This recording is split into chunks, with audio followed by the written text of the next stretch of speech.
فاتحہ۔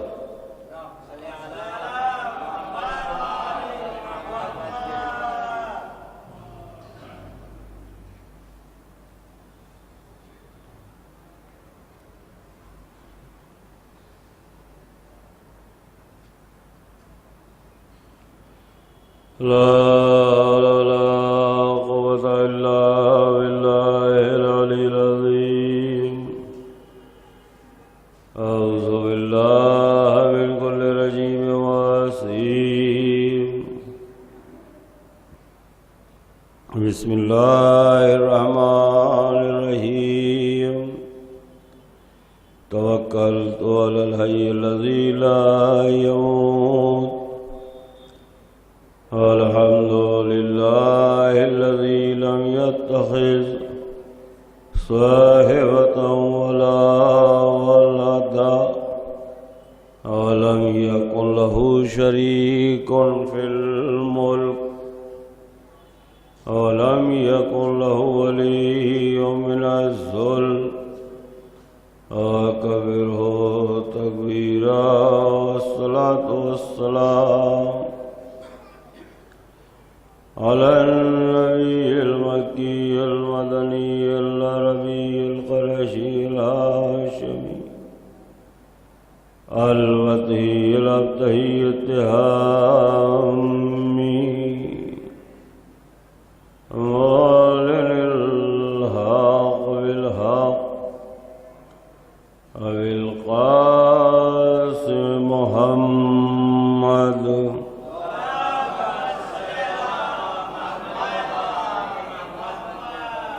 وعلى آله الطيبين الطاهرين المعصومين المظلومين المنتخبين المنتجبين الذين أذهب الله عنهم الرجس وطهرهم تطهيرا۔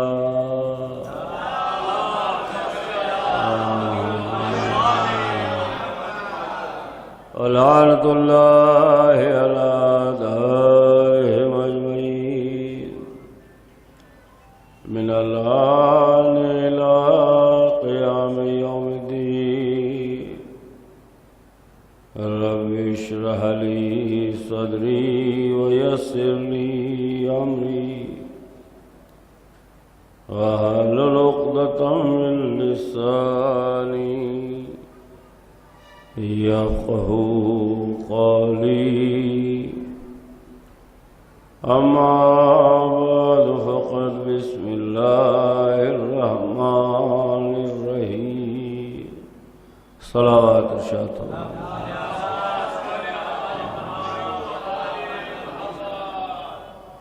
حضرات گرامی قدر، آج میری چوتھی گفتگو ہے اس حوالے سے، آمدن برسر مطلب غرض خلقت۔ ارشاد ہوتا ہے ما خلقت الجن والانس الا لیعبدون، ہم نے نہیں پیدا کیا جن و انس کو سوائے اس کے کہ وہ عبادت کریں۔ میں دو چار باتیں عرض کرتا ہوں، کچھ فرمائشیں بھی ہیں ہمارے میزبان کی، تو کوشش یہ کروں گا کہ میری نثری گفتگو میں انتشار پیدا نہ ہو اور نفس مضمون ہاتھ سے نہ جانے پائے اور کلام موضوع سے خارج نہ ہو، کہ بہت سی باتیں ہیں، خیر قدرے ہیں بہت، ان سب کو بیان کرنا خیر العشروں کا موضوع ہے۔ ذرا سی بات سمجھیں یہ قرینہ جب بھی اس طریقے سے ہو، اہل علم موجود ہیں، میں نے نہیں پیدا کیا جنہوں اس کو سوائے اس کے کیوں عبادت کریں، یہ ماں اور لا کے بعد جب اللہ استعمال ہو تو مفہوم جو ہے وہ حصری ہو جاتا ہے، وہاں حصر کا اطلاق ہوتا ہے۔ اور یہ تو لفظی ترجمہ ہے، ایسا نہیں ہے مگر یہ کہ جب اس کا سلیس اور عرفی ترجمہ ہوگا تو ہمارے یہاں اردو ادب میں اس کے لیے ایک لفظ تو جنسی اعتبار سے ورنہ اسے حرف کہا جاتا ہے، ایک حرف استعمال ہوتا ہے جسے کہتے ہیں حرف مصر ہی، جس سے زور پیدا ہو جاتا ہے۔ ہی بذات خود یہی ایک حرف ہی اردو ادب میں، اردو زبان میں یہ خود مابعل امتیاز اور مابعل اشتراک کا فائدہ دیتا ہے اور اشتراک کو ختم کر دیتا ہے اور انفرادیت کو قائم کر دیتا ہے۔ ہم نے کہا سرکار کہاں گئے تھے؟ بولے گئے تھے فلاں جگہ سے کچھ خریدنا تھا، ہم نے کہا یہ کر لیں گے یہ کر لیں گے، اور مجلس میں بھی شرکت ہو جائے گی۔ یہ بھی جو ہے، یہ بھی کی گرانی توجہ اہمیت کو کم کرتی ہے،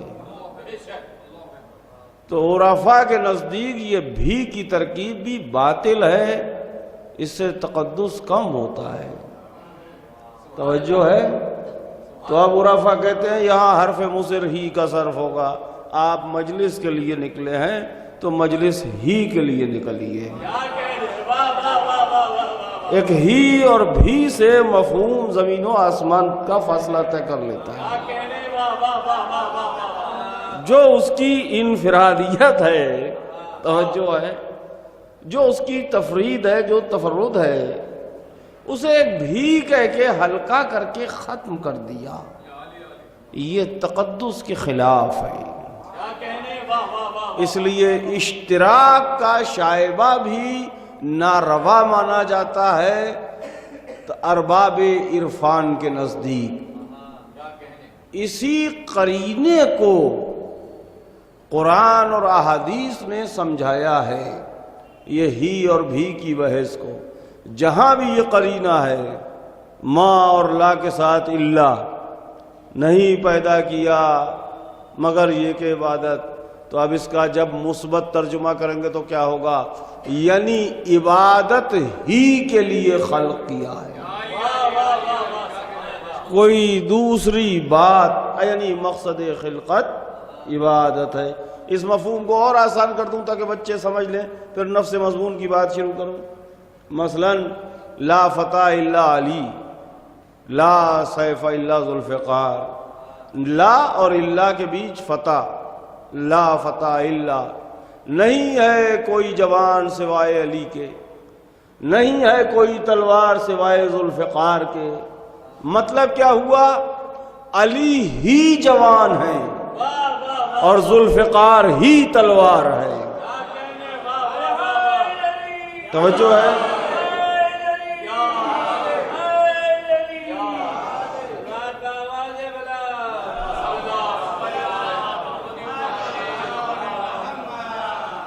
اس قرینے سے اشتراک کو ختم کیا، توجہ۔ اگر اشتراک ہے کہ بنیادی جھگڑا یہی ہے، توجہ ہے۔ سرکار جناب ابو طالب علیہ السلام سے انہوں نے فرمائش کی تھی کوئی تذکرہ ہو جائے، میں نے کہا کوشش کروں گا، درمیان کچھ باتیں ہو جائیں گی، لیکن اپنے موضوع سے بھی نہیں ہٹ مان رہی ہے۔ یہ اشتراک اور امتیاز کا ہی جھگڑا ہے، توجہ۔ اس پر انہیں زیادہ غور کرنا چاہیے جنہیں رواداری کا زیادہ شوق ہے، توجہ، جو سوشل زیادہ ہیں، توجہ۔ یہ وہ نہیں ہے، بنیادی جھگڑا ہی یہی تھا سرکار۔ جناب ابو طالب کے پاس جب لوگ اکٹھے ہو کے آئے تھے، سرکار ابو طالب علیہ السلام کہا آپ اپنے بھتیجے کو روکیے، توجہ، یہ ہمارے خدا کو برا نہ کہیں۔ حضور سرور کائنات واحد اور احد خدا کی طرف دعوت دے رہے تھے۔ ان نیچرل کوئی چیز ہو اگر فطرت میں نہ ہو کسی کی، توجہ، حکیم مطلق نے انسانی طبیعتوں میں یہ عنصر رکھا ہے کہ انسانی مزاج میں کہیں نہ کہیں جواسائی ہے، توجہ، اس کے مزاج میں کہیں نہ کہیں جھکنا ہے، کسی چیز کے آگے جھکے، لیکن کہیں نہ کہیں ایک اسٹیج پر وہ کسی کو بڑا مان کے سر تسلیم خم کرتا ہے، یہ فطرت میں ہے۔ اور وہ جو مشہور 360 کو مان رہے تھے، ان کے اوپر کیا فرق پڑتا تھا کہ احد کو اور تسلیم کر لیتے، خدا کو اور مان لیتے، توجہ ہے، ان پر فرق کیا پڑ رہا تھا؟ وہ تو ماننے کے عادی تھے، بھائی ہم آپ کو بھی شاعر مانتے ہیں، آپ کو بھی مانتے ہیں، آپ کو بھی مانتے ہیں، آپ کو بھی مان لیں گے، ہمیں کیا فرق پڑ رہا ہے؟ آپ مصرے کہہ پاتے ہو یا نہ کہہ پاتے ہو، اور آپ واقعاً بھی شاعر ہیں اگر تو ہمیں ماننے، ہم تو مانتے ہی ہیں۔ تو جس کے مزاج میں ماننا ہے، تسلیم ہے، اس کو جا کیا رہا تھا ماننے میں؟ جھگڑا صرف ماننے کا نہیں تھا، جھگڑا یہ تھا، وہ کہہ رہے تھے کہ سرکار ہم آپ کے والے کو مانے لیتے ہیں مگر اپنے والوں کو چھوڑیں گے نہیں۔ سرکار یہ فرما رہے تھے کہ نہیں، یہ شرک ہے، ہمارے والے کو ماننا ہے تو اپنے والوں کو چھوڑ کے ماننا ہے۔ تو اصل مسئلہ یہی تھا، توجہ توجہ، اصل مسئلہ یہی تھا۔ میں جلدی سے بات مکمل کروں تو یہ جو آہنگ ہے، یہ جو لہجہ ہے، جلدی جلدی عرض کروں، اور جہاں بھی اس طریقے کی بات ہو وہ اشتراک کو ختم کر دیا جاتا ہے، اور مقصد میں خالصیت، کہ بس یہی اور اس کے علاوہ کچھ نہیں، بس یہی۔ اب ذرا سا غور فرمائیں کہ ارشاد ہوتا ہے کہ ہم نے پیدا نہیں کیا سوائے اس کے، مطلب کیا؟ یعنی عبادت ہی کے لیے پیدا کیا۔ اب اگر کوئی شے اپنے مقصد سے ہٹ جائے، اپنی غایت سے ہٹ جائے، اپنی غرض سے ہٹ جائے تو کیا ہوگا؟ 1-2 منٹ کے لیے یہ مائک ہے، اس کے سانے سے پوچھئے کہ اس کا مقصد صنعت کیا ہے، تو وہ کہے گا اس کا کام ہے آواز کو لاؤڈ کرنا، آواز کو پھینکنا۔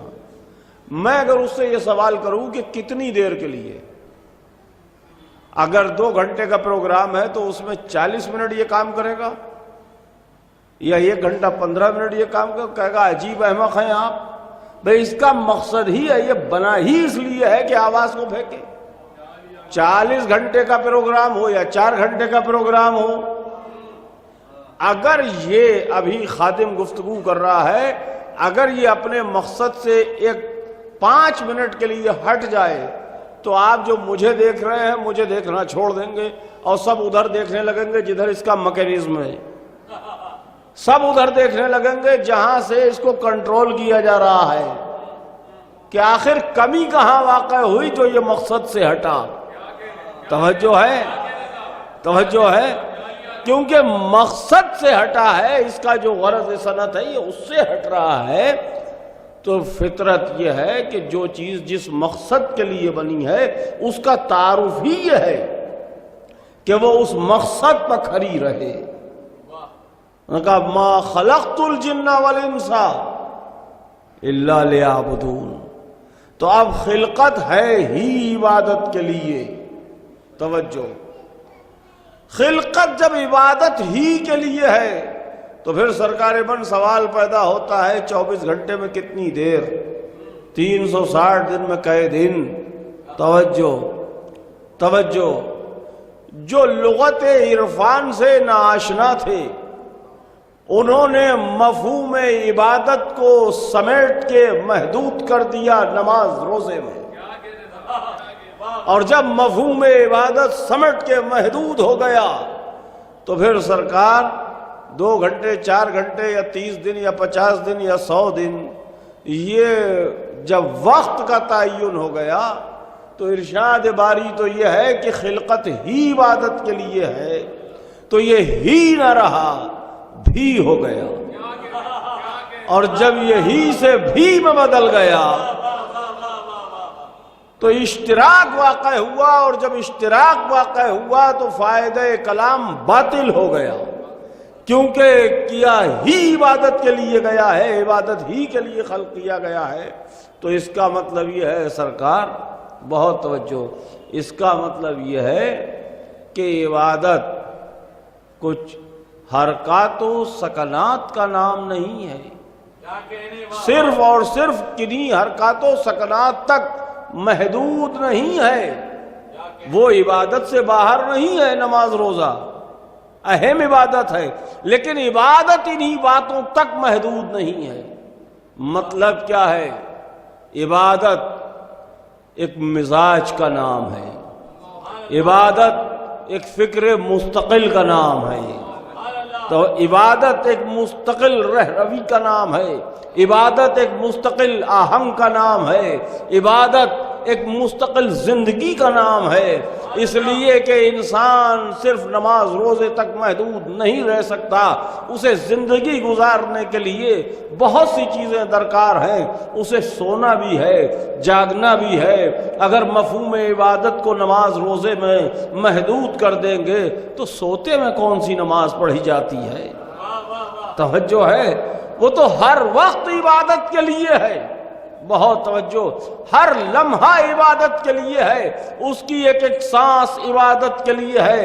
بات سمجھ میں نہ آتی اگر معصوم علیہ السلام ارشاد نہ فرماتے کہ ایسے نفس المحموم علیہ ظلمنا، ہمارے غم میں غمزدہ رہنے والے کی ایک ایک سانس عبادت ہے،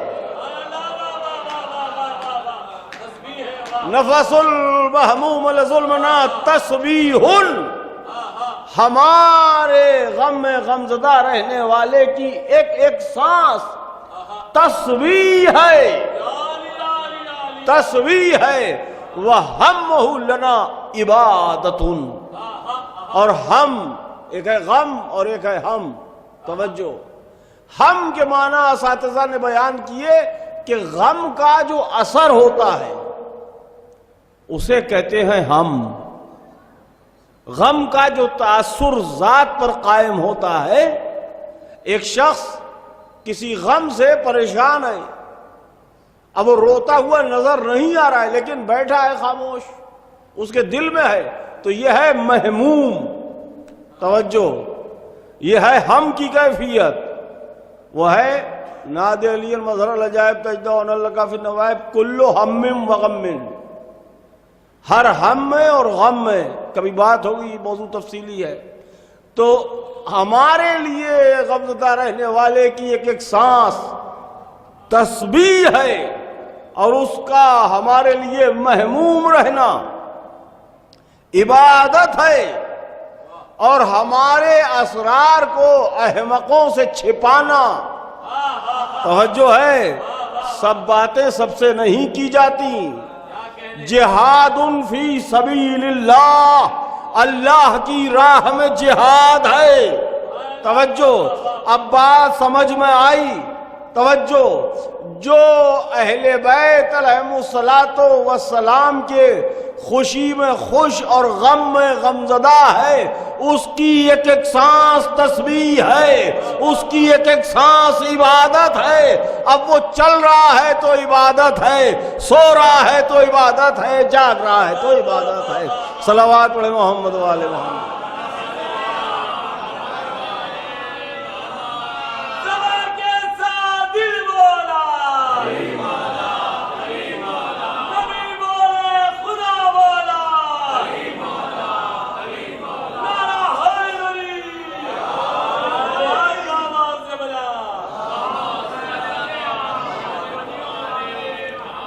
توجہ، میں اپنے موضوع سے نہیں ہٹا، ذرا بات سمجھیے۔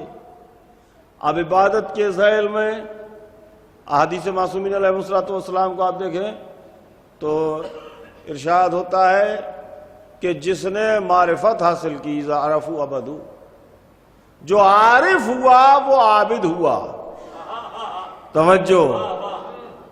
تو عبادت بدون معرفت نہیں ہے. توجہ. عبادت ایک رابطہ ہے، عبادت ایک رشتہ ہے، عبادت ایک قربت ہے، عبادت ایک تعلق ہے. توجہ. تو بغیر معرفت کے تعلق کیسا، بغیر معرفت کے قربت کیسی؟ توجہ. قربت واقع ہو ہی نہیں سکتی جب تک معرفت نہ ہو. توجہ. عبادت کا لازمہ ہے معرفت. تو جب تک معرفت نہیں تب تک عبادت نہیں. اور کتنا اہم موضوع ہے کہ کربلا میں سوال کیا امام کے صحابی نے، امام علیہ السلام کے ناصر نے کربلا میں سوال کیا. یعنی جہاں پیاس ہے، دریا پر پہرے ہیں، بچے پیاسے ہیں، التش التش کی صدائیں ہیں. توجہ. کیا فلاسفی ہے، انشاءاللہ کچھ کل عرض کروں گا. یہ ایک مستقل موضوع ہے کربلا کی جو فلاسفی ہے.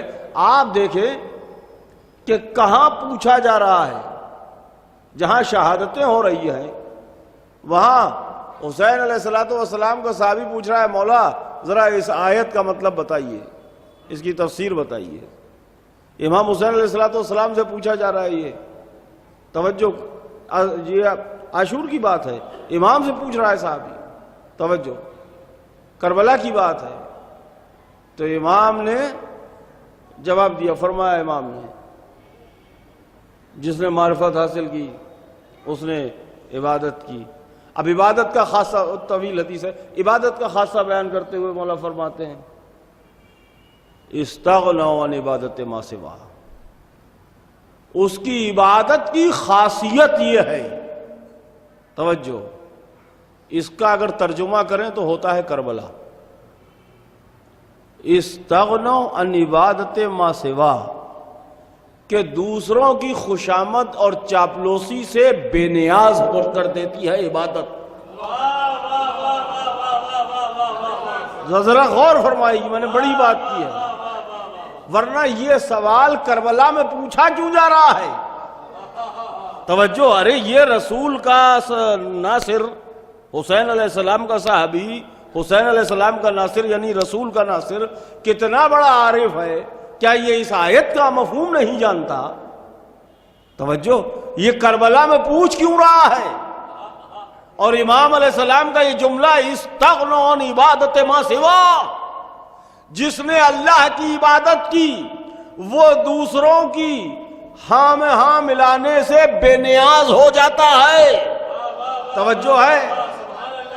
اس کا مطلب عبادت ایک کردار ہے، عبادت ایک آہنگ ہے، عبادت ایک کیفیت ہے، عبادت ایک رشتہ ہے، عبادت ایک رابطہ ہے. استغنوا عن عبادت ما سوا، جو اس کی عبادت کرتا ہے وہ دوسروں کی چاپلوسی اور خوشامد سے بے نیاز ہو جاتا ہے. اب اگر امام حسین علیہ السلام کے اس فرمان کی روشنی میں لفظ عبادت کا مفہوم تلاش کریں یا ترجمہ کرنا چاہیں اور یہ پوچھیں اس کے بعد کہ سرکار یہ بتائیے عبادت کسے کہتے ہیں، عبادت کی تعریف کیا ہے، تو جواب یہ ملے گا کہ عبادت اسے کہتے ہیں جو دوسروں کی چاپلوسی سے ہاں میں ہاں ملانے سے بے نیاز کر دے. اب اگر کوئی 6 گھنٹے مصلی پر بیٹھا رہے اور آخا آخا کرتا گھومتا رہے، حق باطل کے مسئلے میں خاموش ہو جائے تو عبادت نہیں ہے، مکاری ہے. صلوات علی محمد و آل محمد.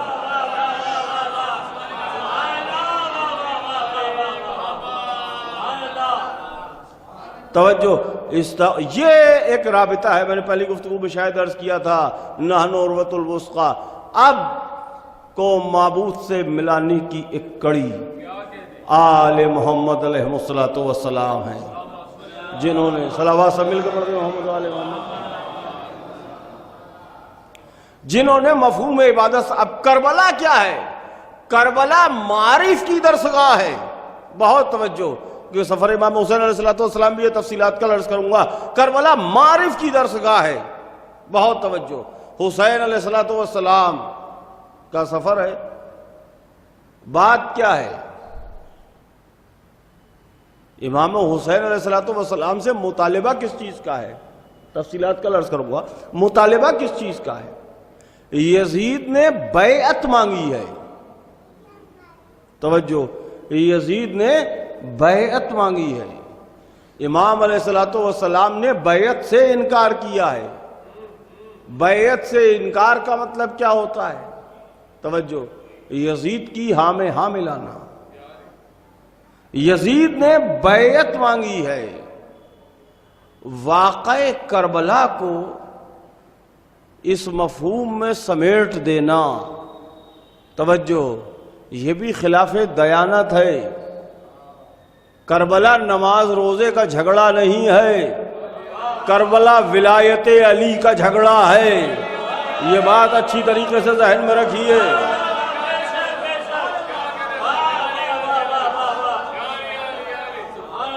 خادم لفظ کا نہیں، ایک ایک حرف کا ذمہ دار ہے. توجہ، امام حسین علیہ السلام نے شریعت، جنہوں نے پوری کائنات کو شریعت سکھائی ہے، امام حسین اہتمام کیا ہے. شاید میں عرض کر سکوں کچھ. امام علیہ السلام نے اہتمام کیا ہے. کربلا میں کیسا اہتمام ہے، سمجھیے بات کو. مولا کائنات سے پہلے کوفہ مرکز نہیں تھا. قبلہ توجہ چاہتا ہوں، کوفہ مرکز نہیں تھا مولا کائنات سے پہلے. مولا نے کوفے کو مرکز بنایا کیونکہ کوفہ کینٹونمنٹ کے اعتبار سے ایک بہت اچھا پلیس تھا. یہ ٹیکنیکل بات ہے. کوفہ جنگی اعتبار سے بہت اچھا پلیس تھا، اس لیے کہ کوفے کا جو عقبی حصہ تھا وہ پہاڑیاں ہیں اور رائٹ سائڈ پہ جنگل ہے، اور بائیں ہاتھ پر لیفٹ ہینڈ صحرائی علاقہ ہے، ریگستانی علاقہ. اس زمانے کا جغرافیہ بتا رہا ہوں جو کتابوں نے لکھا ہے.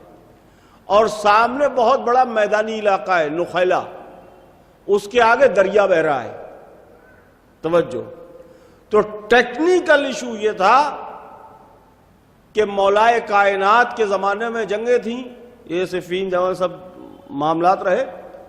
تو اگر یہ جنگی قاعدہ ہے، اگر ہم کسی ایسے پلیس پر ہیں بحیثیت ایک کمانڈر کے جہاں عقبی حصہ پہاڑ ہے، عقبی حصے پر پہاڑ ہونا اس بات کا فائدہ دیتا ہے کہ اگر 20,000 کا لشکر پیچھے سے حملہ کرنے کے لیے آ رہا ہے تو آپ کے 10-15 ماہر تیر انداز ان کی ڈیوٹی پہاڑیوں پر لگا دی جائے تو وہ 20,000 کے لشکر کو روکے رہیں گے ایک کمان کے فاصلے تک. یہ لفظ استعمال ہوتا ہے ہمارے ادب میں، یہ آپ کے شہر میں فلاں کمان فلاں کمان فلاں کمان. یہ کمان کی اصطلاح کیا ہے؟ یہ کمان کی اصطلاح یہ ہے، جب رجواڑے تھے، سلطنتیں تھیں، چھوٹی چھوٹی ریاستیں تھیں، تو ان کی جیسے آج سیکورٹی لگتی ہے، جگہ جگہ سنتری کھڑا ہوتا ہے گن لے کے، اس پہ سنگین لگی تو جگہ جگہ جو محافظ دستے کے لوگ کھڑے ہوتے تھے تو وہاں سے جو نگاہ رکھتے تھے تاڑنے کے لیے ایکٹیویٹیز کو، موومنٹ کو، سیکورٹی پوائنٹ آف ویو سے، تو یہاں سے ایک طاقت سے، پوری طاقت سے ایک ماہر تیر انداز جتنا تیر جتنی دور تک پھینک سکتا تھا، یہاں سے وہاں تک کا فاصلہ ایک کمان کا فاصلہ کہلاتا تھا. اس طریقے سے کمانیں بنائی جاتی تھی. وہ ایک اسٹیشن تھا تیر اندازی کا. سمجھے بات کو؟ تو عقبی حصہ ہل ہونے کا فائدہ یہ تھا، پہاڑ ہونے کا فائدہ یہ تھا کہ 10 سپاہی 20 سپاہی لگ گئے اگر تو وہ 10,000 کے لشکر کو بھی پیچھے روک سکتے ہیں. دائنی طرف صحرا ہے، صحرا فائدہ دیتا ہے لڑائی میں، میدان جنگ میں. اگر صحرا کو دائیں ہاتھ پر رکھا جائے تو صحرا ایک پیادوں کی فوج کا فائدہ دیتا ہے، جنگل. اور اس کے بعد سامنے نخیلا جہاں پریڈ وغیرہ کرائی جاتی تھی، لشکر تیار کیا جاتا تھا. اس کے آگے دریا. دریا کا فائدہ یہ ہے کہ دریا میں جو کشتیاں ہیں، جو سیکورٹی ہے وہ ہماری ہے. اگر سامنے سے دشمن حملہ کرے گا تو کشتیاں ہماری ہیں، بیڑے ہمارے ہیں، پہلے ان سے فائٹ کرے گا. بات طول نہ ہو جائے، سب بیٹھ کے عرض کروں آپ کی خدمت میں.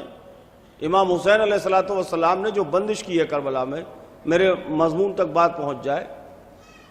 لشکر کو کہا جاتا ہے قبلہ شرطۃ الخمیس. توجہ، شرطہ کہتے ہیں فوج کو، خمیس خمیس خمس 5 لشکر کے 5 حصے ہوتے تھے، میمنہ میسرہ، right hand army, left hand army, قلب لشکر، ہارڈ آف آرمی، مقدمۃ الجیش، فرنٹ آف آرمی، اور اس کے پیچھے ساقہ، بیک آف آرمی۔ مقدمۃ الجیش میں فرنٹ آف آرمی پر ماہر تیر انداز رکھے جاتے تھے، قلب لشکر میں سالار امراء ہوتے تھے، رائٹ اور لیفٹ دونوں سائیڈ میں اچھی قسم کے گرززن، شمشیر زن، اور ساقہ جو دستہ ہوتا تھا اس میں آرمز، ایمینیشن، کھانے پینے کی چیزیں، رسد۔ توجہ، میں سما خراشی نہیں چاہتا، مجھے بہت قیمتی بات عرض کرنا ہے آپ کی خدمت میں۔ اس میں ساقے میں یہ سب۔ امیر کائنات نے جب کوفے کو مرکز بنایا، توجہ، تو جو مولا کائنات کی دین ہے پوری دنیا کو، اس میں یہ بھی کام انہیں 4 سال میں ہوا۔ مولا نے فوج کو 5 حصوں سے بڑھا کے 6 حصوں پر رکھا۔ مولا نے ایک دستہ اور بنایا، اس کا نام رکھا رادہ۔ ساقے کے پیچھے میمنہ، میسرہ، قلب لشکر، مقدمۃ الجیش، ساقے کے پیچھے ایک دستہ اور جب فوج لے کے جناب امیر چلتے تو ساقے سے 1 میل 2 میل کے فاصلے پر وہ دستہ آتا بعد میں۔ یہ دستہ تھا محافظ، توجہ، یہ دستہ تھا محافظ، بہت توجہ۔ اس کا کام یہ تھا کہ اگر دشمن گھات لگا کے ساقے پر حملہ کر دے، رسد ختم کر دے، تو جب تک ساقہ ڈیفینس کرے، دشمن کو تو یہ پتا ہے کہ بس یہی ہے، جب تک ساقہ ڈیفینس کرے اور تھکنے لگے تب تک ہماری ایک نئی فوج جو ساقے کا ڈیفینس ہے وہ آ جائے۔ یہ ترتیب دی جناب امیر علیہ السلام نے۔ اب یہ بات آپ یہیں پر روک دیجئے، یہ تو میرا موضوع بھی نہیں ہے، بات آ گئی ہے تو یہ تمہید عرض کرنا پڑی آپ کی خدمت میں۔ امام حسین علیہ السلام نے خیمہ بندی کی، امام علیہ السلام نے لشکر کو ترتیب دیا۔ کیا جگر ہے امام حسین علیہ السلام کا کہ 70 72 75 سب روایتیں جمع کر لیں، 100 135 اتنے مختصر لوگوں کو لے کے 8-10 لاکھ کے لشکر کے سامنے لشکر ترتیب دے رہے ہیں۔ بات سمجھیے میں کیا عرض کر رہا ہوں، میں نے بہت بڑی بات کہی ہے بھائی۔ 2000 نہیں، 2 لاکھ نہیں، 8 لاکھ 10 لاکھ تک کی جماعت لکھی ہے جامع تواریخ نے۔ اتنی بڑی جماعت کے سامنے 70 72 100 150 لوگ ہیں، سب اگر مان لیں آپ تو 135، ساری روایتیں جمع کر لیں، اتنے مختصر لوگوں کو لے کے لشکر ترتیب دے رہے ہیں۔ توجہ، میمنہ زہیر قین کے سپرد، میسرہ حبیب ابن مظاہر کے سپرد، قلب لشکر میں امام حسین علیہ السلام خود، مقدمۃ الجیش میں غازی عباس۔ لشکر ترتیب دیا جا رہا ہے۔ فرنٹ آف آرمی پر علمدار لشکر ہوتا ہے، علم لشکر غازی عباس علیہ السلام کو سونپ کے فرنٹ آف آرمی پر رکھا، کچھ بنی ہاشم کے ساتھ۔ خود حسین علیہ السلام قلب لشکر میں، میمنہ میسرہ حبیب ابن مظاہر علیہ السلام اور زہیر قین۔ لوگ کم پڑ گئے، ساقے کی جگہ ہی نہیں، اتنے لوگ، یہ دستے بن گئے۔ اب ساقے کے لیے سپاہی کہاں سے آئے؟ کوئی پہلو چھوڑا نہیں حسین علیہ السلام نے۔ بندش دیکھیں آپ، امام علیہ السلام نے، میں نے پڑھا ایک مورخ نے لکھا، وہ کہتا ہے کہ حسین علیہ السلام کی خیمہ بندی اتنی مضبوط تھی کہ بڑے بڑے قلعے فیل تھے۔ خیمہ بندی، امام علیہ السلام نے خیمہ بندی کی۔ تو خیمہ بندی کیسے کی؟ خیمے لگائے جیسے سی لکھتے ہیں، راؤنڈ شیپ میں، اس طریقے سے، اور ایک خیمے سے دوسرا خیمہ گتھا ہوا، یوں تنابیں ایک دوسرے میں، اور سارے خیموں کے دروازے سامنے کھلتے ہیں اور خیمے کا دروازہ پیچھے بھی کھلتا ہے۔ تو سارے خیموں کے سامنے ایک قناعت لگی ہوئی، اس قناعت میں سے 2-4 جگہ سے دروازے باہر کھول رہے ہیں، اس کے آگے میدان۔ توجہ، اب حسین علیہ السلام نے ساقے کی جگہ پر خیموں کو رکھا. توجہ فرمائیے. اب ساقے کی جگہ پر ہو گئے خیمے. اب مولائے کائنات نے ایک محافظ دستہ بنایا تھا رادہ, اس کی کمی کیسے پوری ہو؟ تو خیموں کے پیچھے حسین علیہ السلام نے پھر ایک قنات, اس میں سے ایک آدھ جگہ دروازہ, اس کے پیچھے پھر قنات, ایسے ہی گول شیپ میں. تو یہ ایک گیلری بن گئی. اب اس گیلری کا فائدہ یہ ہے کہ ایک شخص ایک اسلحہ لے کے پوری گیلری میں راؤنڈ کر کے پیچھے سے خیموں کی حفاظت کر سکتا ہے. اور اس گیلری کے پیچھے اسی گولائی شیپ میں حسین علیہ السلام نے کھدوایا خندق, اور خندق میں فاضل سامان لکڑیاں بانس وغیرہ ڈلوا دیا. اس کی تائید ہوتی ہے مقتلوں کی ان روایتوں سے جب ظہر کے آس پاس کے وقت دشمن نے اس خندق میں آگ لگا دی, جو آپ کے یہاں تاسی ہوتی ہے, آگ لگا دی. توجہ. تو کسی صحابی نے کہا حسین علیہ السلام سے کہ مولا انہوں نے خندق میں آگ لگا دی. امام نے فرمایا لگا جانے دو, ان کی لگائی ہوئی آگ انہی کو تمہارے خیموں تک آنے سے روکے گی. ذرا توجہ فرمائیں, ذرا توجہ فرمائیں, توجہ فرمائیں. یعنی حسین علیہ السلام نے, میں یہ بات عرض کر رہا ہوں کہ خیمے کس طریقے سے لگے ہیں. اب آپ دیکھیے مقدمت الجیش, قلب لشکر, میمنہ, میسرہ, ساقے کی جگہ پر خیمے, خیموں کے پیچھے رادہ, اس کی جگہ پر خندق جو ساقے کی حفاظت کر رہی ہے. توجہ نہیں فرمائی آپ نے؟ کتنی مضبوط امام حسین علیہ السلام نے فوج بندی کی, لشکر بندی کی, کتنی مضبوط بندش ہے.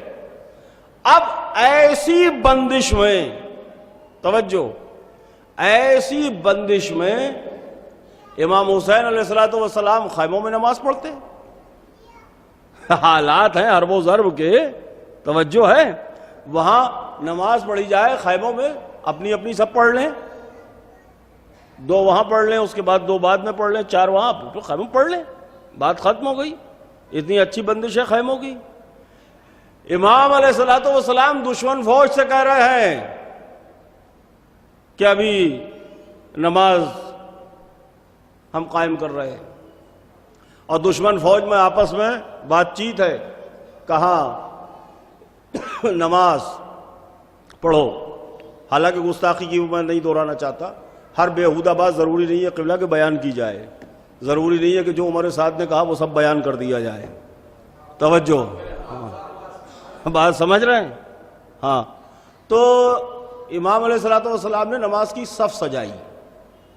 عرفان کی منزل کیا ہے؟ 1 منٹ میری بات سمجھیے. امام نے فرمایا جیسے صحابی مجھے ملے, نہ بابا کو ملے, نہ بھائی کو ملے, نہ نانا کو ملے. توجہ. جناب امیر علیہ السلام نے صفین میں مصلی بچھا دیا. صحابی حیرت سے کہہ رہا ہے یا علی برستے تیروں میں نماز. یہ ہے صفین کا صحابی. توجہ ہے.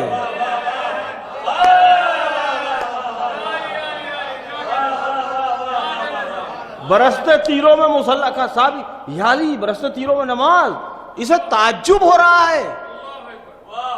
یہ ہے حسین کا صحابی. مولا نماز کی صف سجائیے, ہم آنے والے تیروں کو اپنے سینوں پر روکیں.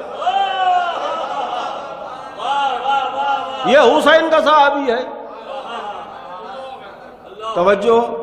اب حسین اب ایسے ماحول میں حسین کا صحابی پوچھ رہا ہے مولا اس کا مطلب کیا ہے؟ ما خلقت الجن والانس الا لیعبدون. آئے ہائے, ارے صلوات پڑھے محمد و آل محمد.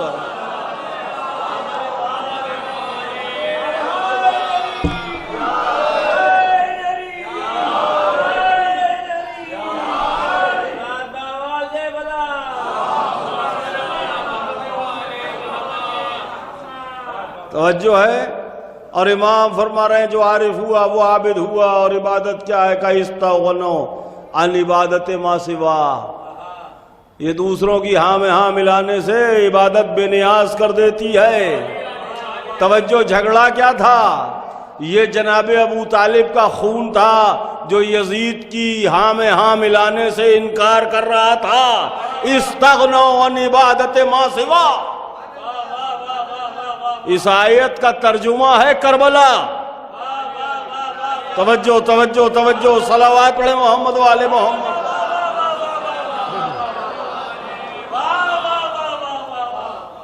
اس آیت کا ترجمہ ہے کربلا. توجہ. اب حسین علیہ السلام اہتمام نماز کر رہے ہیں. کوئی ایک تو آگے بڑھ کے آتا، یہ کہتا کہ جھگڑا اسی نماز کا ہے، ہم تو اسی کو مٹانے کے لیے نکلے ہیں، ہم آپ کو پڑھنے ہی نہیں دیں گے. توجہ ہے، یہ کوئی آواز اٹھی ہی نہیں کہیں سے. اور سیاست الہیہ کے وارث نے دشمن کے منہ میں ہاتھ ڈال کے اس کی دل کی بات اگلوائی. توجہ. جو جھگڑا جناب ابو طالب علیہ السلام سے شروع ہوا تھا، توجہ، اس پر دشمن سے اقراری تحریر لکھوائی ہے کربلا میں حسین علیہ السلام نے.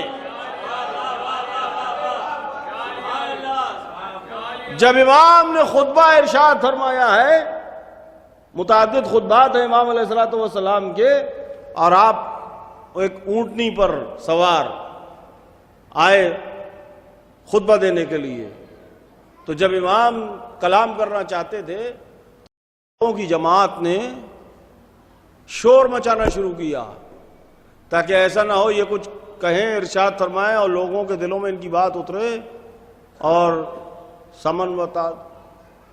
لیکن حجت خدا کا تصرف، جب امام نے آنے کے بعد کہا خاموش، تو اونٹوں اور گھوڑوں کے گلوں میں جو گھنٹیاں پڑی تھیں ان کی آوازیں آنا بھی بند ہو گئیں. اور اس کے بعد امام نے فرمایا اچھا یہ بتاؤ میں نے تمہارا کیا بگاڑا ہے، کس کا گھر اجاڑا ہے، کیا حلال خدا کو حرام کیا ہے، کیا حرام خدا کو، مجھے کیوں جنگ کر رہے ہو؟ توجہ توجہ، بہت توجہ. دیکھیے ایشو آف وار یا تو اسٹارٹ میں بیان ہوتا ہے یا جب آخری لڑائی ہوتی ہے. آج بھی آپ دیکھ لیں جب وار ہوتی ہے لڑائی کا خاتمہ پیدل فوج پر ہی ہوتا ہے، ورنہ دونوں ڈیفینس میں ہے، وہ اس ٹیلے سے گولی چلاتا رہے گا، وہ اس ٹیلے سے. جب پیدل فوجیں آمنے سامنے ٹکراتی ہیں اور جب سنگین اور رائفل کی گتھم گتھا کی لڑائی ہوتی ہے تب پوسٹ کو جیتا جاتا ہے. توجہ. ایشو ہمیشہ وار کا یا تو جب وار شروع ہوتی ہے تب ڈسکس ہوتا ہے، یا جب آخری سپاہی میدان نبرد میں اتر آئے سردار لشکر، تب وہ پھر ایک بار وار کے ایشو کو اوپن کرتا ہے. اب امام حسین علیہ السلام فرما رہے ہیں کہ میں نے کیا بگاڑا ہے. ہر طرف سے ایک ہی آواز آئی بغضا لابی، تم سے لڑائی تمہارے باپ علی کے بغض میں ہو رہی ہے. توجہ، علی کے بغض میں ہو رہی ہے. سرکار جن سے جھگڑا ہوا وہ تو کہہ رہے ہیں کہ جھگڑا علی کے پیچھے ہے، آپ کو کیا ہوا کہ آپ کہہ رہے ہیں نماز کے پیچھے تھا؟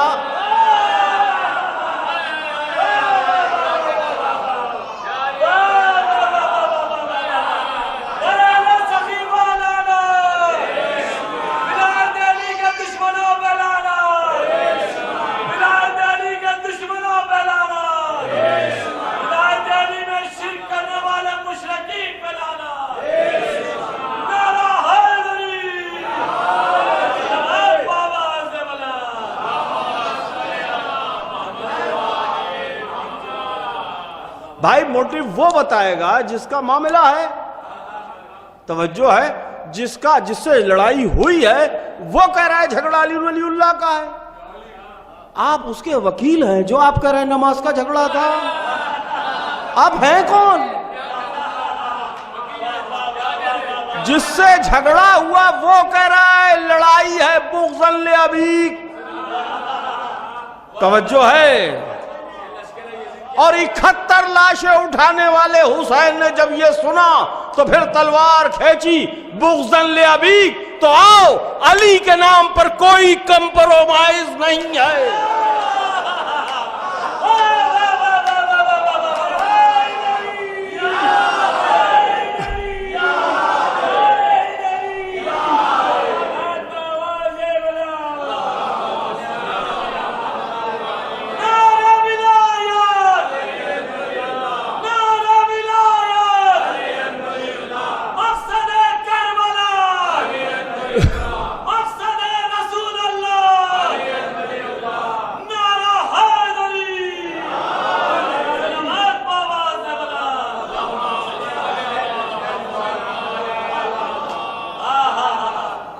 بھئی یہ تو وہ بتائے گا جس سے جھگڑا ہوا ہے، جس سے جھگڑا ہوا وہ کہہ رہا ہے بغضاً لابیک۔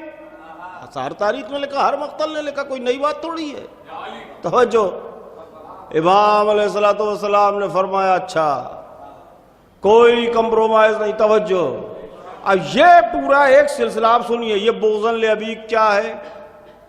بغضاً لابیک کیا؟ ربط دے رہا ہوں اور گریز کر رہا ہوں۔ بغضاً لابیک کیا؟ حضور سرور کائنات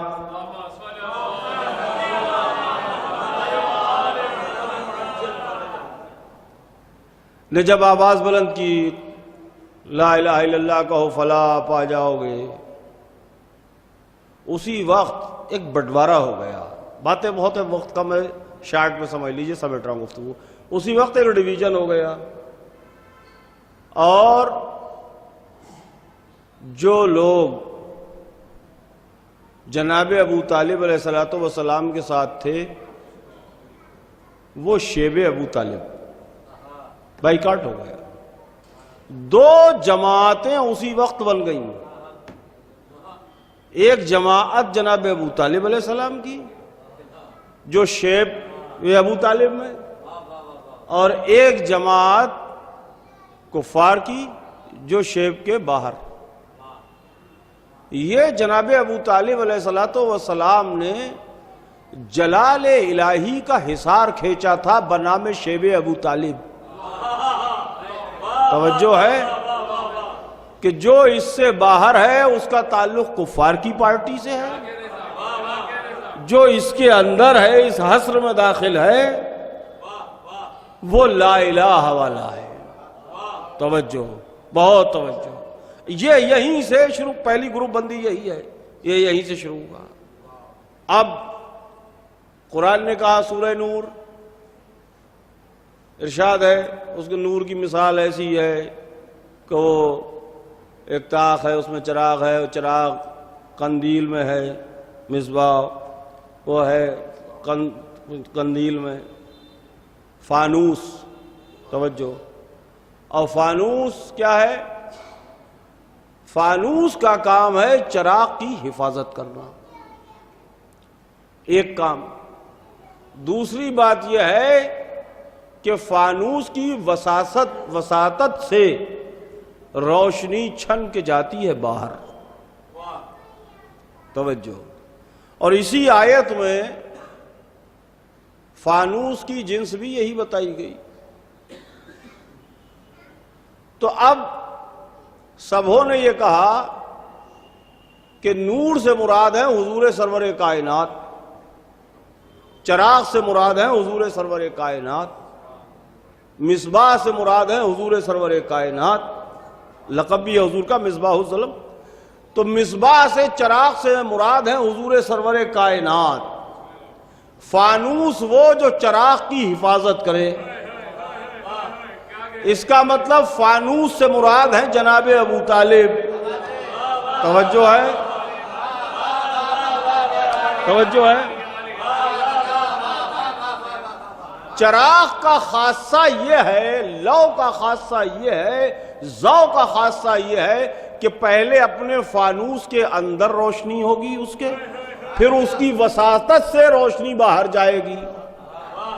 اب یہ جو بھی ہیں اپنے بیگانے، دیوانے، فرزانے، پروانے، یہ جو بھی ہیں، توجہ، ان کا ہدف ہے لو کو بجھانا، ان کا ہدف ہے لو کو بجھانا۔ اب جب یہ لو کو بجھانے کے لیے چلے تو حصار فانوس ہے۔ ارے بھائی یہ کہہ لیجئے یا شیب ابو طالب کہہ لیجئے، یہ جب لو پہ حملہ آور ہے تو حصار ہے فانوس کا، تو لو کا کچھ نہیں کر پاتا، یہ فانوس سے ٹکرا کے سر پھوڑ کے گرتا ہے اور مر جاتا ہے۔ اصل دشمنی تھی چراغ سے، اب کوس رہا ہے فانوس کو،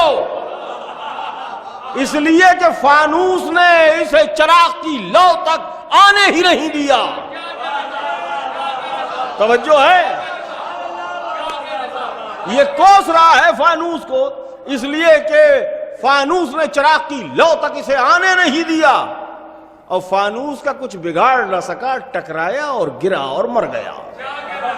توجہ ہے، فانوس کا کچھ بگاڑ نہ سکا، ٹکرایا، گرا اور مر گیا۔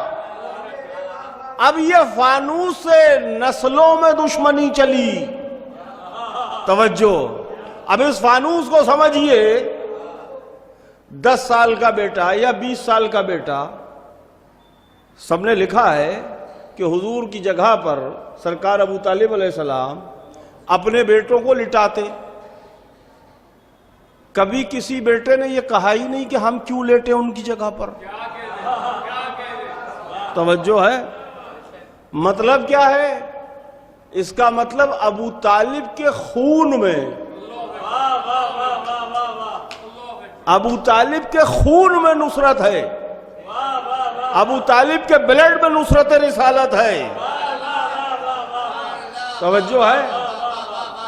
اب مجھے واہ واہ کے بعد ایک بات بتائیں، سرکار واہ واہ کی بات خادم اب کہہ رہا ہے، جس گھر میں تربیت کا انداز یہ ہو کہ آدھی رات کے بعد بیٹے کو اٹھایا، بستر پر لٹا دیا کہ دشمن حملہ کرے تو بھتیجا بچ جائے۔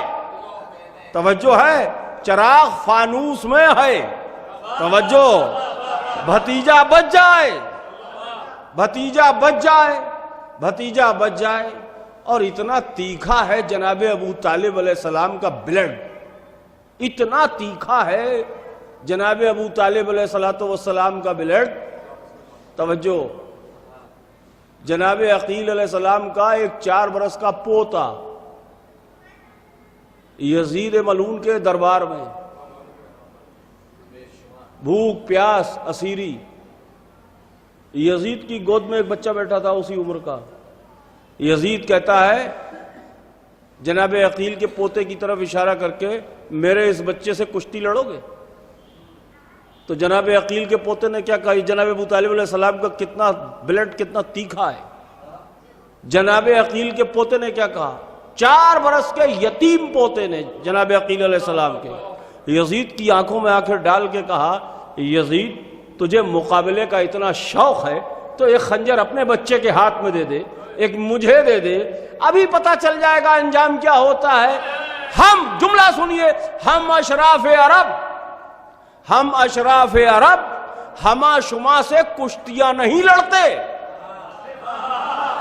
مقابلہ کرتے ہیں۔ توجہ ہے، مقابلہ کرتے ہیں۔ جناب عقیل کا پوتا کہہ رہا ہے ہم پست نسبوں سے کشتیاں نہیں لڑتے، مقابلہ کرتے ہیں۔ کیوں؟ کشتی یہ کھیل ہے، کھیل برابر والوں کے ساتھ کھیلا جاتا ہے، حق و باطل میں مقابلہ ہوتا ہے۔ یہ تو ہے جناب عقیل علیہ السلام کے پوتے کا جواب۔ اب یزید کا ایڈمیشن سنیے جو لکھا ہے۔ یزید نے اپنے بچے کو گود سے اتارا، کہا تو اندر جا، اور جناب عقیل کے پوتے سے کہتا ہے اچھا تم بنی ہاشم سب بڑے چھوٹے ایک سے ہی ہو؟ توجہ ہے، نہیں نہیں، تم بنی ہاشم سب بڑے چھوٹے ایک ہی سے ہو۔ مطلب کیا ہوا؟ جناب عقیل کا 4 برس کا پوتا یزید سے ایڈمٹ کروا رہا تھا۔ یاد کر ہمارے جد نے کہا تھا اولنا محمد و اوسطنا محمد و آخرنا۔ توجہ ہے؟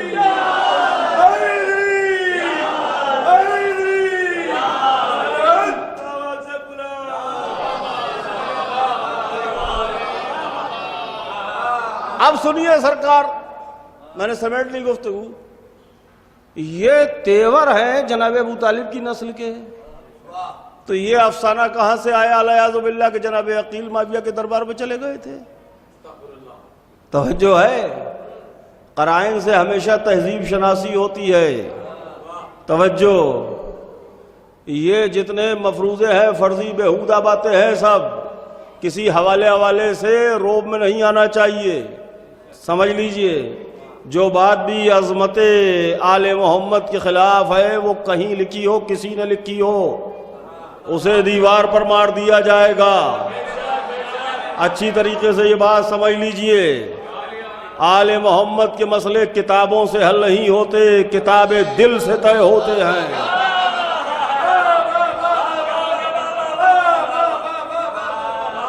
اب یہ پورا سلسلہ ہے جناب ابو طالب علیہ السلام کا، اور بدوؤں نے بچے لگا دیے پیچھے، سنتے ہیں نا آپ، بچے پیچھے لگا دیے۔ اب حضور فرما رہے ہیں قولوا لا الہ الا اللہ تفلحوا، بیہودہ بچے لگے ہیں پیچھے، کوئی تالی بجا رہا ہے، کوئی سیٹی بجا رہا ہے، کوئی پریشان کر رہا ہے، کوئی کتر پتھر پھینک رہا ہے۔ حضور سر جھکائے، کیا ہوا؟ کام میں محترم ایسا ایسا ایسا ایسا۔ اچھا، تو جناب ابو طالب علیہ السلام نے ربط مصائب، 3-4 منٹ سنیے بس بات، جناب ابو طالب علیہ السلام نے اپنے فرزند سے فرمایا، اے میرے بیٹے، ایک لفظ جو صرف کیا جناب ابو طالب علیہ السلام نے، یا قزیم، توجہ، اخرج مع محمد، اب محمد کے ساتھ تم نکلو۔ قزیم کے معنی اہل لغت نے لکھے، قزیم کہتے ہیں ہڈیوں کے توڑنے والے کو۔ توجہ، علماء عرفان نے کہا کہ مولا کے اس نام کی برکت اور جلالت یہ ہے کہ جب دشمنوں کے نرغے میں پھنس جاؤ تو اپنے مولا کو یا قزیم کہہ کے پکارو۔ کہا ہے میرے بیٹے، کون؟ قزیم۔ توجہ، یہ تو کہا جناب ابو طالب علیہ السلام نے، سچ وہ ہے جو دشمن کے سر چڑھ کے بولے۔ جب مولا کائنات حضور کے ساتھ نکلے اور اب جو وہ بیہودہ بچے اپنے اپنے گھروں کو پہنچے تو ان کا کہا ہوا جملہ بھی لکھا تاریخ نے۔ انہوں کے ماں باپوں نے ان سے پوچھا، توجہ، میں نے لفظ آمدن صرف کیا تھا ماں باپوں، توجہ، آپ نے غور نہیں کیا۔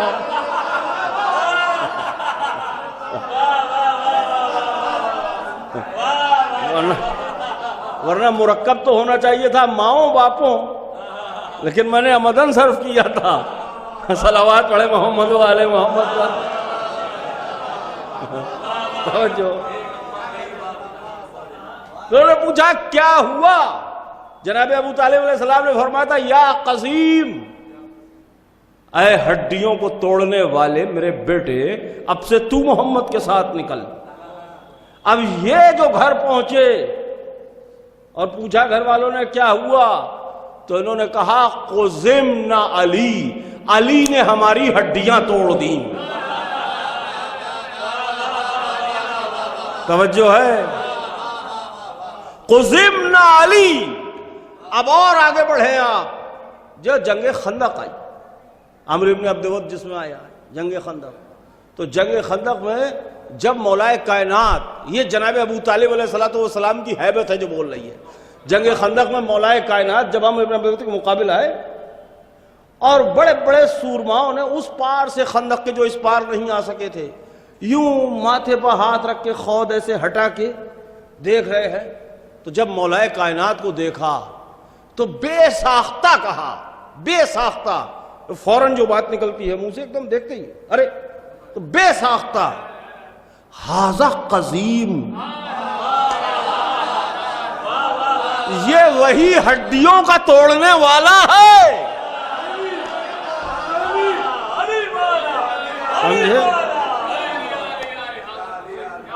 یہ دشمنی تھی جناب ابو طالب علیہ السلام سے. فانوس نے لو تک جانے نہیں دیا، چراغ کا کچھ بگاڑ نہ سکے. اور اسی کا ترجمہ ہے شب ہجرت. توجہ، بستر پر لٹالنے کا عمل تھا جناب ابو طالب علیہ السلام کا، اس کی ترجمانی ہے شب ہجرت. توجہ، اور اسی کا خلاصہ ہے کربلا. اب آپ سارے مقاتل دیکھ لیجئے. جو شہدائے بنی ہاشم ہیں، جناب امیر علیہ السلام کی اولادیں ہیں، جناب عقیل علیہ السلام کی اولادیں ہیں. جو شہدائے بنی ہاشم ہیں بالواسطہ وہ سب کے سب جناب ابو طالب علیہ السلام کی اولادیں ہیں. یعنی کربلا میں جو بھی شہداء ہیں وہ شہدائے ابو طالب ہیں. اس پر غور کیجئے.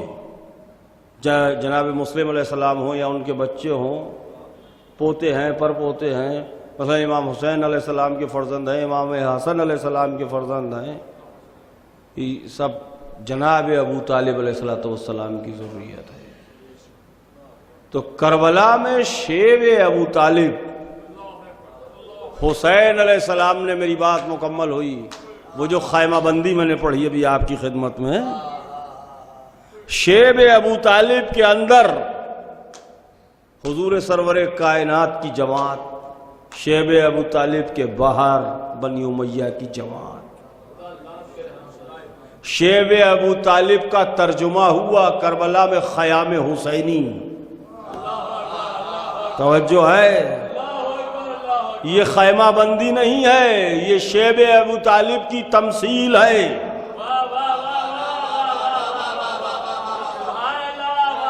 اور ایک گروہ شیب ابو طالب کے باہر ہے جو بنی امیہ کا گروہ ہے. توجہ، آج شب ہے 28 رجب کی، 27 ہو گئی. حسین علیہ السلام نے مدینہ چھوڑا ہے. انشاءاللہ تفصیلات عرض کروں گا. بہت کچھ پڑھنا ہے، بہت کچھ پڑھنے کو جی کرتا ہے، باتیں رہ جاتی ہیں. امام حسین علیہ السلام نے مدینہ چھوڑا ہے. مدینہ چھوڑنا حسین علیہ السلام کا، مدینے کے چھوڑنے کا انداز کیا ہے؟ پہلے سے اہتمام ہو رہا ہے، تیاری ہو رہی ہے. کچھ کیفیتیں ہوتی ہیں، کچھ چیزیں ہوتی ہیں. سواد اعظم کے ایک عالم گزرے راشد الخیری، انہیں مصور غم بھی کہا جاتا ہے. بہت کتابیں ہیں مصائب پہ ذکر اور یہ شہادتین پر انہوں نے کتابیں لکھی کافی. اس میں دیباچے میں انہوں نے ایک اپنا واقعہ وہ لکھا، اس پر بحث کرتے ہوئے کہ رونے کی جو کیفیت ہے یہ کب پیدا ہوتی ہے، رونا کب آتا ہے. تو اس کیفیت کو بیان کرتے ہوئے انہوں نے لکھا کہ ایک بچہ تھا ہمارا، کچھ 5-6 برس کا، 7 برس کا. وہ بچہ کسی بیماری میں ہوا متاثر، کسی بیماری سے، اور انتقال کر گیا. ہم لوگ رشتہ دار، گھر والے سب روئے دھوئے. کچھ دن تک سلسلہ چلتا رہا، پھر وقت آگے بڑھتا چلا گیا، ہو گیا. بہت عرصے کے بعد نقل مکانی کی، مکان منتقل کیا، شہر منتقل کیا. کچھ عرصے کے بعد تو وہ اتفاق سے جب سامان رکھا جا رہا تھا، سب پیکنگ ہو رہی تھی، اس بچے کا ایک کرتا نکل آیا. تو اس بچے کا کرتا دیکھنے کے بعد کوئی تاب ضبط نہ لا سکا. یعنی ایک کیفیت انہوں نے قلم بند کی ہے کہ رونا، اس کا تاثر، اس کی کیفیت کیا ہوتی ہے. یادیں جن چیزوں سے وابستہ ہوتی ہیں. اب ذرا تصور کیجئے، کیا فاطمہ صغریٰ زندگی بھر علی اصغر کو بھلا سکی ہوں گی؟ آپ سنتے ہیں نا ذاکرین سے کہ جب شہزادی زینب صلوات اللہ علیہا آئی ہے مدینے اور گھر میں بیٹھی رو رہی تھی، اور ان کی نظر اپنے بچوں کے چھوٹے چھوٹے بستروں پر پڑی.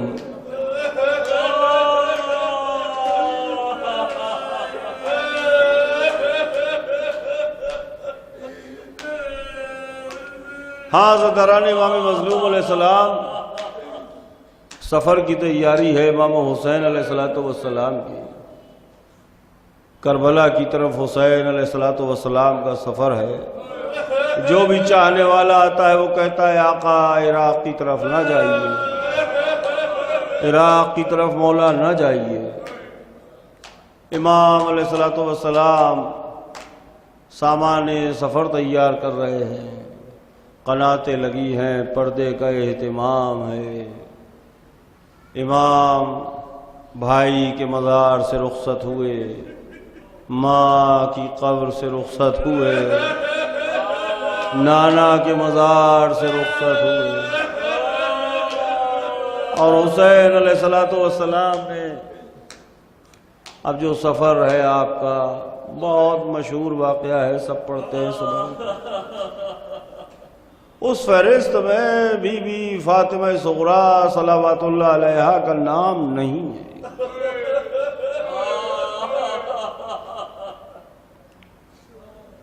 اور جب بی بی کو پتہ چلا کہ مجھے بابا نہیں لیے جا رہے ہیں،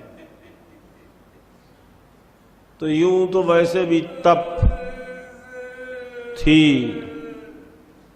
تپے فرقت اور بڑھ گئی.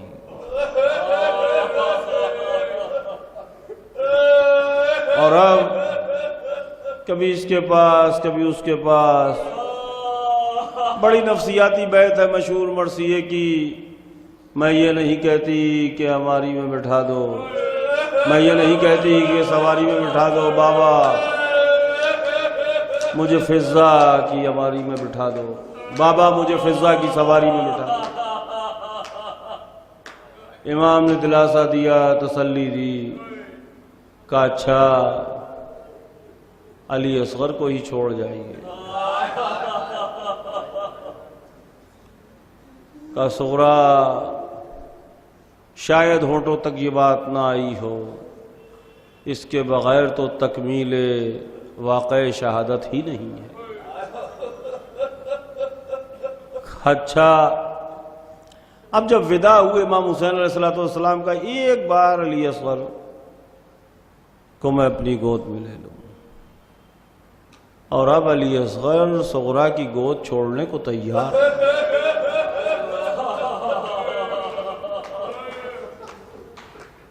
مگر یہی ملتا ہے کتابوں میں کہ نہ جانے کیا کہہ دیا حسین علیہ السلام نے علی اصغر کے کان میں، کہ علی اصغر نے ایک حسرت بھری نظر فاطمہ صغریٰ پر ڈالی اور پھر حسین کی آغوش میں آ گئے.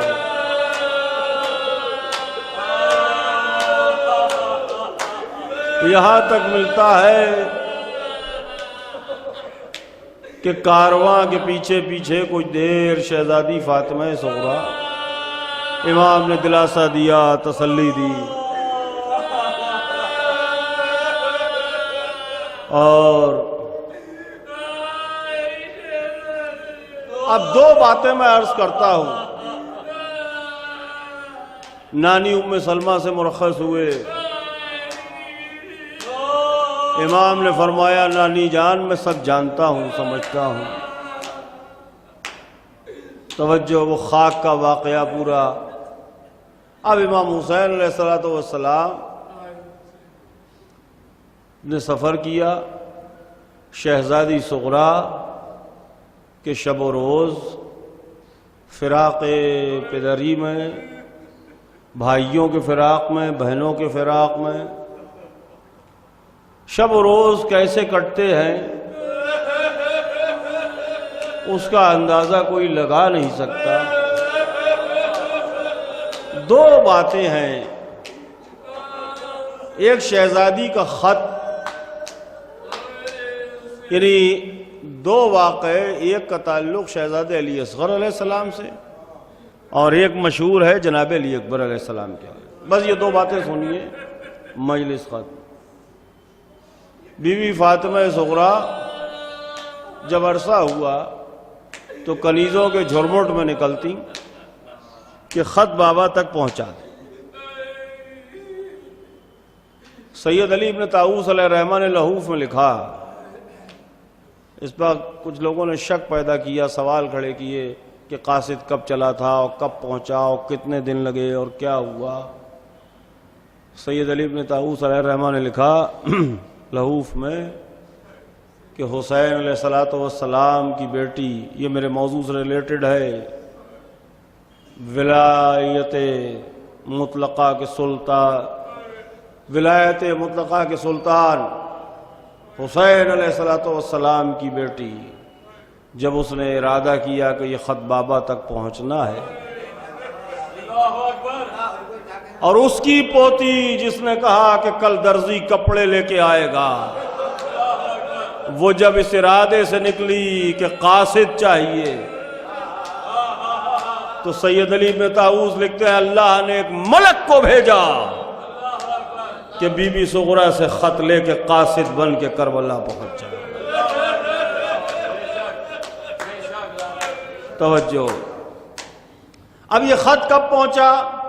بس دو باتیں سنیے، ایک شہزادہ علی اکبر علیہ السلام کے حوالے سے، ایک شہزادہ علی اصغر علیہ السلام کے حوالے سے۔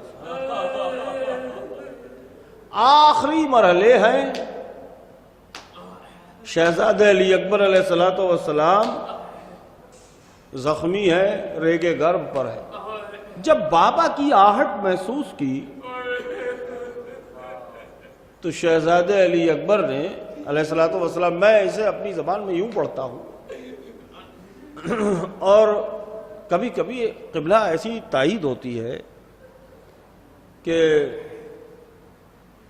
میں اس کو اپنے انداز میں پڑھتا تھا، لیکن اکثر یہ سوچتا تھا کہ یہ کیفیت ہے جسے میں بیان کر رہا ہوں نثر میں، اس کا ماخذ مدرک کیا ہے۔ تو سرکار انیس علیہ الرحمہ کا سلام کا ایک شعر ہے، کہا رو کے اکبر نے اے درد تھم جا کہ سینے سے بابا سنا کھینچ۔ یہ بھی عالم اجسام پر تصرف ولایت علی اکبر ہے جی، کہ سینے سے بابا سنا کے۔ اب سرکار انیس کیا ہلکے میں لیا جا سکتا ہے انہیں کہ وہ شاعر تھے؟ سرکار انیس نے کہا، اب یہ حالانکہ یہ چیز میں پہلے سے پڑھتا تھا، لیکن اس شعر سے فکر بعد میں ٹکرائی۔ توجہ، یہ تائید، شہزادہ علی اکبر علیہ السلام جب زخموں سے چور، اور جب آقا حسین علیہ السلام کی آہٹ محسوس ہوئی، تو اب شہزادے نے اپنے آپ کو، توجہ، سخت کیا۔ آقا حسین، بابا اس عالم تنہائی میں مجھے ایڑیاں رگڑتا ہوا نہ دیکھے۔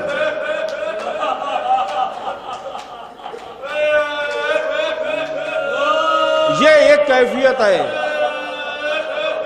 اب میر صاحب پڑھیے پھر سے، کہا رو کے اکبر نے اے درد تھم جا کہ سینے سے بابا سنا کھینچتے۔ بابا پر کیا بیت رہی ہے۔ اب یہ مٹھیاں بھچی ہوئی، ایک ہاتھ یہ سینے پہ، امام نے فرمایا اکبر کیا؟ کچھ نہیں باپ کا، یہ ہاتھ کہا نہیں کچھ نہیں۔ اب یہ کچھ کھٹک رہا ہے، کہا بابا یہ آپ سے چھپا رہا تھا میں، یہ نیزے کی انی ٹوٹ گئی ہے۔ اب ولایت الہیہ کے مطلق العنان سلطان حسین نے اکبر کے سینے پر ہاتھ رکھا۔ ایک بار اکبر نے کہا بابا کچھ چاہتا ہوں۔ کہا بتا میرے لال۔ اب جب کہا بتاؤ میرے لال، کہا بابا صغرا کو تسلی دے کے آیا تھا، چاہتا ہوں ایک بار صغرا کو دیکھ لوں۔ امام نے 2 انگلیاں کہ دیکھو ساری زمینیں پست ہوئی، عرض مدینہ بلند ہوئی، فاصلے ختم ہوئے. اب یہ ناظرانہ اور منظرانہ کیفیت ہے. عالم امکان و اقوان کے شہنشاہ کی حکومت ہے. توجہ، فاصلے ختم ہو گئے، عرض مدینہ بلند ہو گئی، ساری زمینیں پست ہو گئی. کہا اکبر ذرا ان 2 انگلیوں کے درمیان تو دیکھ. کہاں بابا اپنا گھر ہے؟ کہ صغرا ہے؟ کہ نہیں خاک اڑ رہی ہے. کہ نانی ام سلمہ کے ہاں دیکھو، کہ صغرا یہاں بھی نہیں ہے. کہ نانا کے مزار پر دیکھو، کہ صغرا یہاں بھی نہیں ہے. کہ چچا کے ہاں دیکھو، کہ صغرا یہاں بھی نہیں. ایک بار شہزادے نے کہا ٹھہریے بابا، صغرا میں کہاں ہے؟ کہ بابا گھر کی آخری ڈیوڑی جہاں میں نے آخری بار نشان قدم چھوڑا،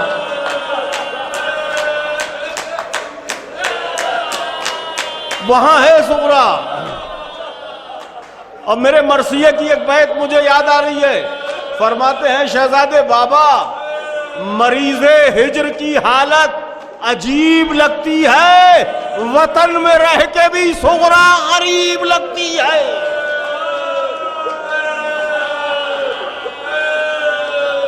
ایک کیفیت.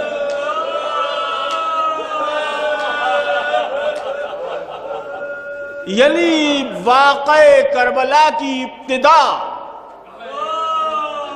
اور واقع کربلا کی آخری شہادت شہزادہ علی اصغر علیہ السلام.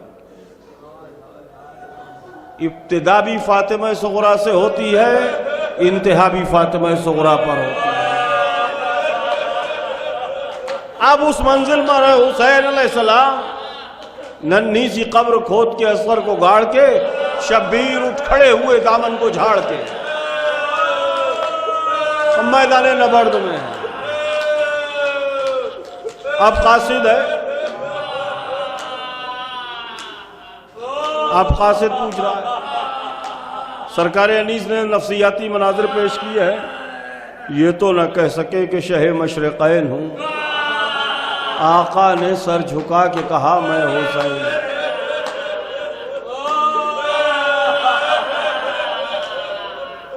کہا میں فاطمہ صغرا کا قاصد ہوں. کہا خط مجھے دے. قاصد نے خط پڑھنا شروع کیا. بابا عرصہ ہوا آپ کی خیریت نہیں ملتی بابا. بابا اب تو خواب آئے پریشان نظر آتے ہیں بابا. کبھی دیکھتی ہوں میرا کنبہ کسی صحرا میں ہے بابا. کبھی دیکھتی ہوں علی اصغر کا جھولا خالی ہے بابا. کبھی دادی زہرا کو سر برہنہ دیکھتی ہوں بابا. کبھی دادا علی کو خاک اڑاتے دیکھتی ہوں بابا. کبھی رسول کو روتے دیکھتی ہوں بابا. بابا کیا حال ہے؟ حسین خط پڑھ رہے تھے. قاصد نے ایک ہاتھ ماتھے پر رکھا، خیام کے ارد گرد کچھ ڈھونڈنے لگا. کیا تلاش کر رہا ہے؟ کہ سیدانی نے ایک زبانی پیغام بھی دیا تھا. کہ زبانی پیغام کیا تھا؟ کہ زبانی پیغام تھا جب میرے بابا سے ملے خط میرے بابا کو دینا.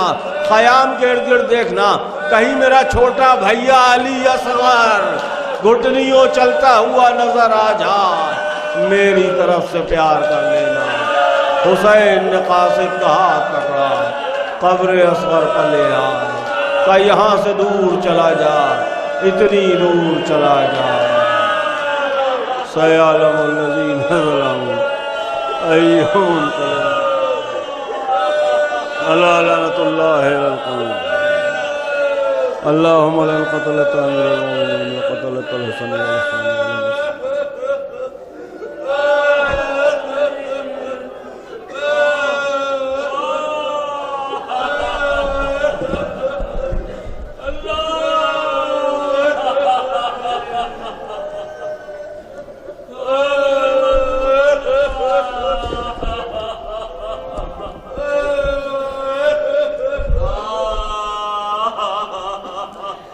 کہاں یہ شین بہن سے،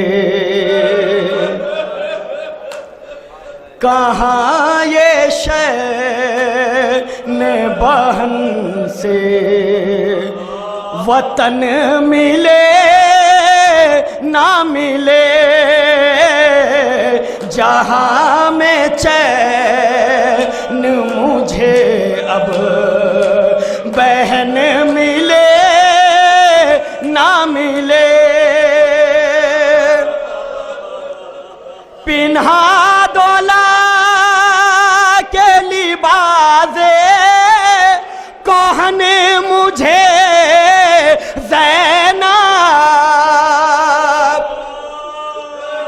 پنہا دولا کے لباس کوہن مجھے زینب،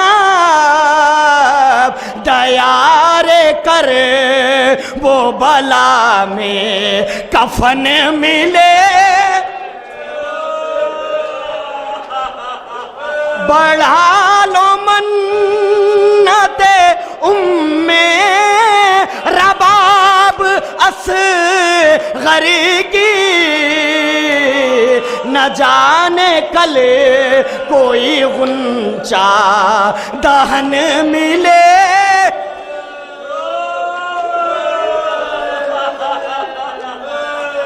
سدھارے رن کو جو خاصم تو یہ خزاں بولی، دلہن سے اب یہاں ابن حسن ملے نہ ملے،